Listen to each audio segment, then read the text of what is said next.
This is Newcap News.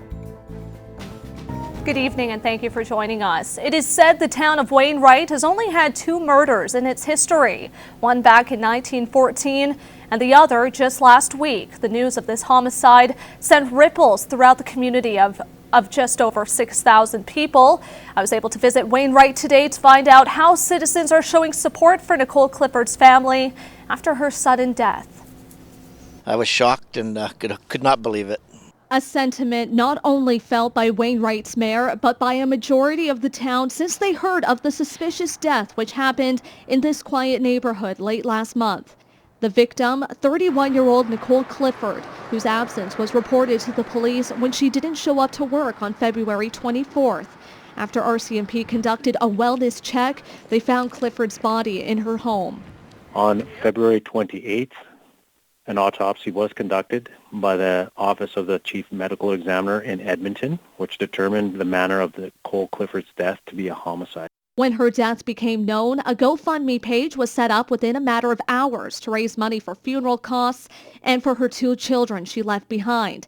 And in just over a week, donations have exceeded the initial funding goal. I looked at the GoFundMe page and I thought, wow, myself, that's just an outpouring of help, and there's going to be a lot more help needed. There's still a lot of questions unanswered, and I'm sure there's still a lot of expenses to come forth for the family. A few of the neighbors who declined to speak on camera told me they are still devastated as to what has happened, but hope that the strength and support that has come throughout this week is stronger than the speculation and rumors that are bound to happen in a community of this size. I think it's important for people to, don't listen to the rumors and don't listen to the social media so much as the RCMP and everybody says the town is safe. It's an isolated incident and don't worry.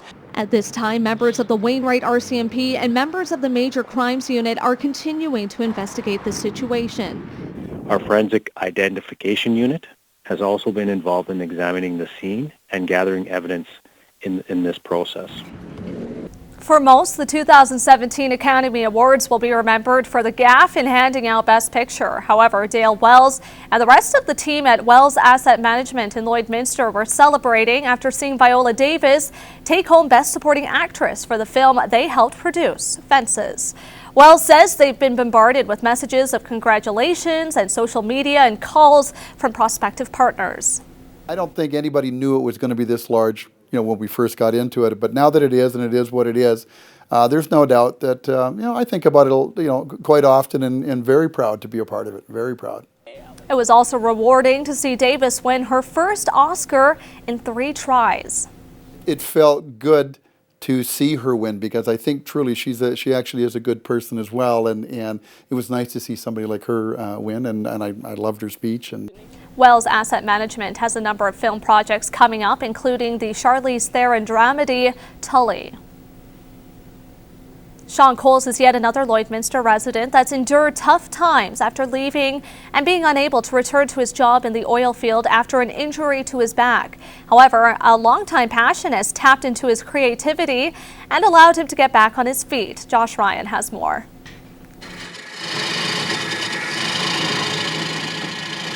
Sean Coles is at home in his workshop, tinkering with different wood materials to design everything from portraits to salad bowls, a necessary transition after leaving the oil field. It's hard for a person to, realize that you're not who you were for so long, right? Like you see yourself as someone and then that someone changes. An injury from a workplace accident left Coles unable to do his old job and, for a time, anything else.